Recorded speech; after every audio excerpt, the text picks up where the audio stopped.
Hey gang, welcome back to another video. Now if you're a Star Wars fan or a Disneyland fan, it's safe to assume that you've seen the new BDX droids walking around Galaxy's Edge. They're an amazing design, but unfortunately they're too big for me to print on any of my 3D printers.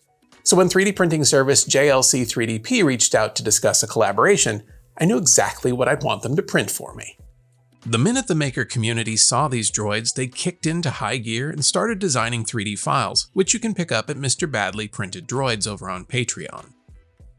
So with my files in hand, I got to uploading everything into the JLC3DP website and selecting the material I wanted my files printed in. In this case, I went with resin, so that I wouldn't have to do as much sanding, especially after seeing that they do some sanding to all of the parts before shipping, which is a huge win for any of us anti-sanding Sanding Club members. While JLC3DP handled the larger parts, I tackled the smaller and less detailed ones, and once they arrived, I could finally get a sense of just how many pieces there were for this build. As you can see, these prints from JLC3DP are super clean and will require almost no sanding before I can start painting. So I'll set them aside for now and get to the prep work for the rest of the prints, starting with some light sanding. Most of these parts won't be seen once the droid is assembled, but I decided to knock down some of the high spots just for good measure with some 220 grit sandpaper. When the sanding was done, I could get to applying some filler primer. Now ideally I wouldn't use filler primer on parts like these, but this was what I had on hand.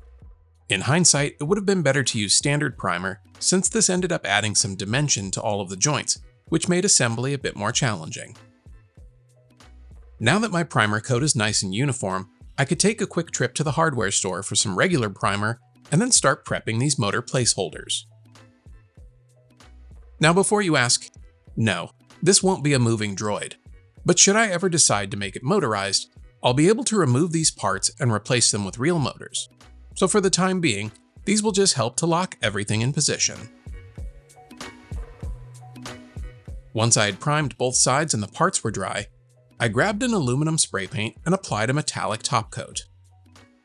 And since I had the paint in hand, I gave some of the other parts that would need a metal-like finish a coat of the aluminum paint too. But these will get a bit of quick and dirty weathering since the aluminum paint doesn't really read as aluminum. So I grabbed a dark gray spray paint and with a zigzag motion, I dusted the parts to give them a dark oxidized look. This is a really simple effect, especially for something that will be tucked away inside of a droid like these will be.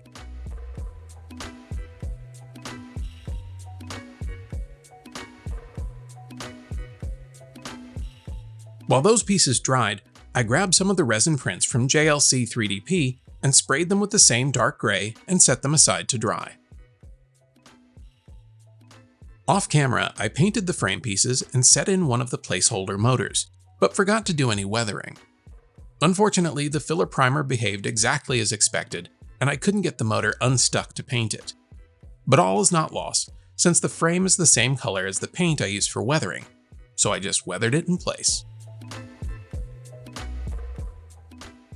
At this point, I did a quick scan to make sure I had all the parts needed to start the inner frame assembly, and when it looked like I did, I got down to it. This electric screwdriver was absolutely clutch for the assembly, since there's hundreds of screws in this build. Some are functional and some are cosmetic, but all of them are 100% necessary.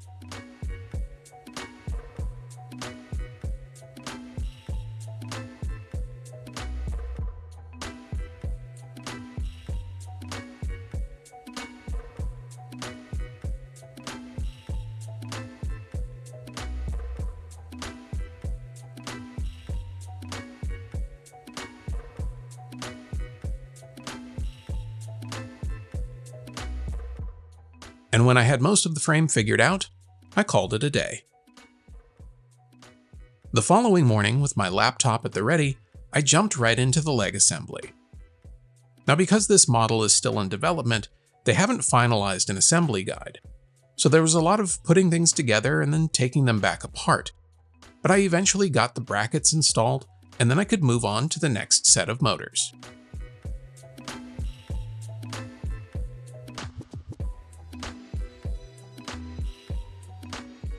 These knurled motor hubs allow me to adjust their position to get the balance and pose just right. But before I can get to that, they'll need some small spacer discs and the hip joints.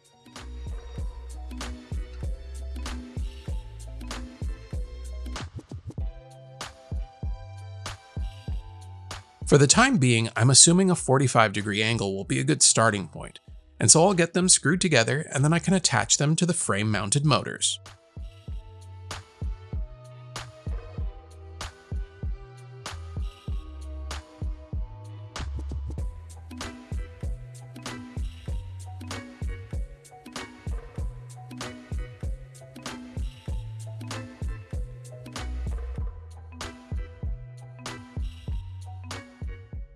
And of course, you can't forget the details.